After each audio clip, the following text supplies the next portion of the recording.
बिहार के सर्वे ने पक्ष और विपक्ष दोनों को कर दिया हैरान। नीतीश का जादू खत्म, मुख्यमंत्री बनेंगे चिराग पासवान। मोदी के हाथ में होगी बिहार की सत्ता की चाबी। नहीं चल पाया लालू के लाल और राहुल गांधी का जादू। बिहार में इस बार भी बनेगी बीजेपी की सरकार। नुकसान में होंगे नीतीश कुमार। बिहार विधानसभा चुनाव का आ गया सबसे बड़ा सर्वे। बिहार की जनता ने चुनाव से पहले सर्वे में बता दी दिल की बात। जी, क्या बिहार में नीतीश कुमार का जादू फीका पड़ता जा रहा है और ब्रांड मोदी की लहर बिहार सरकार की एंटी इनकम्बेंसी को पछाड़कर एनडीए को एक बार फिर से सत्ता में शीर्ष पर बैठाने जा रही है? जी हां, ताजा सर्वे रिपोर्ट के मुताबिक सत्ता का मुकुट बिहार में एनडीए पहनता दिख रहा है और बीजेपी की सीटों में भयंकर उछाल देखने को मिल रहा है। वहीं दूसरी तरफ नीतीश कुमार का जेडीयू अपना पिछला प्रदर्शन भी दोहराती हुई नहीं दिख रही। बिहार विधानसभा चुनाव से पहले आए इस सर्वे रिपोर्ट में एनडीए को बहुमत से काफी ज्यादा सीटों के साथ सत्ता में वापसी का अनुमान लगाया गया है, जबकि महागठबंधन डबल डिजिट में ही सीमित रहने की बात कही गई है। ऐसे में सवाल यह है कि क्या नीतीश का प्रभाव कम हो रहा है और पीएम मोदी की अगुवाई में बीजेपी बिहार में हावी हो रही है?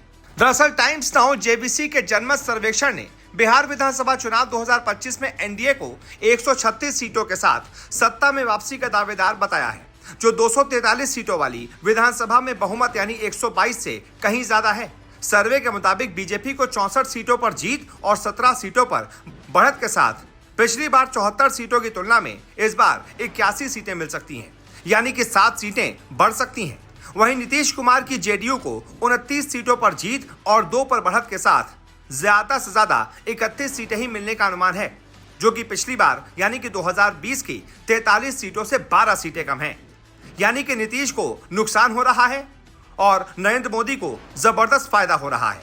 सर्वे की रिपोर्ट के मुताबिक नीतीश कुमार की जेडीयू का प्रभाव लगातार कम हो रहा है। 2015 में 71 सीटों पर जेडीयू ने जीत दर्ज की थी, फिर 2020 में 43 सीटों पर और अब 31 सीटों का अनुमान इस घटती लोकप्रियता को साफ दिखाता है। जानकारों का मानना है कि नीतीश कुमार की बार बार गठबंधन बदलने की रणनीति खासकर 2022 में आरजेडी और 2024 में एनडीए के साथ जाना मतदाताओं में अविश्वास पैदा कर रहा है। इसके अलावा नीतीश कुमार की उम्र और स्वास्थ्य संबंधी चर्चाएं भी उनकी सक्रियता पर सवाल उठा रही हैं। दूसरी तरफ बीजेपी बिहार में अपनी स्थिति मजबूत कर रही है।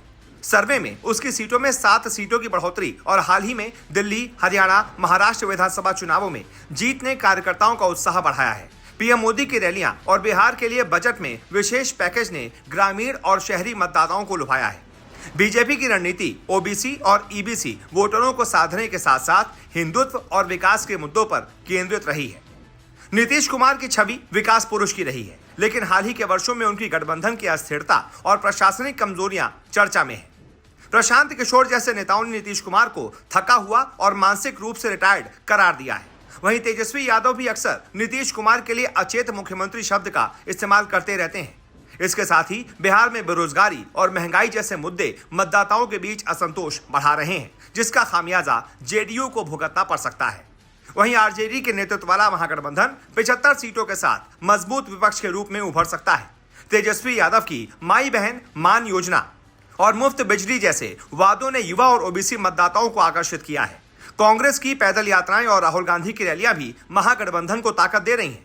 हालांकि सर्वे में इनके बहुमत से काफी पीछे रहने का अनुमान है, जो बीजेपी की रणनीतिक बढ़त को दर्शाता है।